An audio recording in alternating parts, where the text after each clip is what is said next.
ചെയ്യാൻ പറ്റില്ല.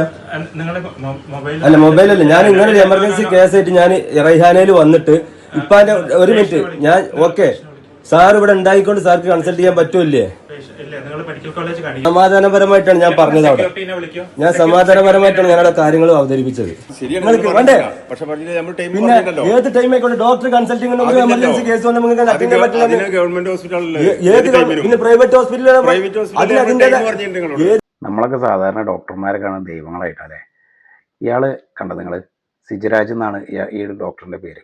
ഒരു വയസ്സായ ഉപ്പാൻ്റെ കണ്ണിൽ ഒരു വിറക് കൊള്ളി തട്ടിയിട്ട് വേദന കൊണ്ട് പൊളയുന്ന ആ ഒരു ഉപ്പാനെ കൊണ്ട് ഈ ഒരു മകൻ ഈ ഒരു ഡോക്ടറുടെ അടുത്തേക്ക് ചെന്നപ്പോൾ ഡോക്ടർ പറഞ്ഞത് നിങ്ങൾ മെഡിക്കൽ കോളേജിലേക്ക് ഗവൺമെൻറ് ഹോസ്പിറ്റലിൽ കാണിക്കുന്നതാണ്.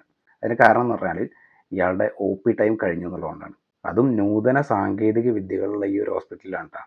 ഇവിടെ എല്ലാവിധ ശസ്ത്രക്രിയകളും നടക്കുന്ന ഈ ഒരു ഹോസ്പിറ്റലിൽ ചെന്നപ്പോഴാണ് ഇവരോട് പറയുന്നത് നിങ്ങൾ മെഡിക്കൽ കോളേജിൽ പോകാൻ മിനിമം ആ രോഗിക്ക് വേണ്ട പ്രഥമ ശുശ്രൂഷ നൽകിയിട്ട് അയാളെ പറഞ്ഞയക്കുകയാണെന്നുണ്ടെങ്കിൽ നിങ്ങളൊരു മാന്യനാണിരുന്നു ഡോക്ടറെ. പക്ഷേ അയാളൊന്നും തിരിഞ്ഞു പോലും നോക്കാതെ അയാളോടൊന്ന് പിടിച്ച് പുറത്താക്കിയത് നിങ്ങൾ ചെയ്ത ഏറ്റവും വലിയ തെറ്റാണ്. നിങ്ങൾ ആദ്യം ഒരു മനുഷ്യനാവാൻ പഠിക്കണം, എന്നിട്ട് വേണം ഡോക്ടർ ആവാനൊക്കെ.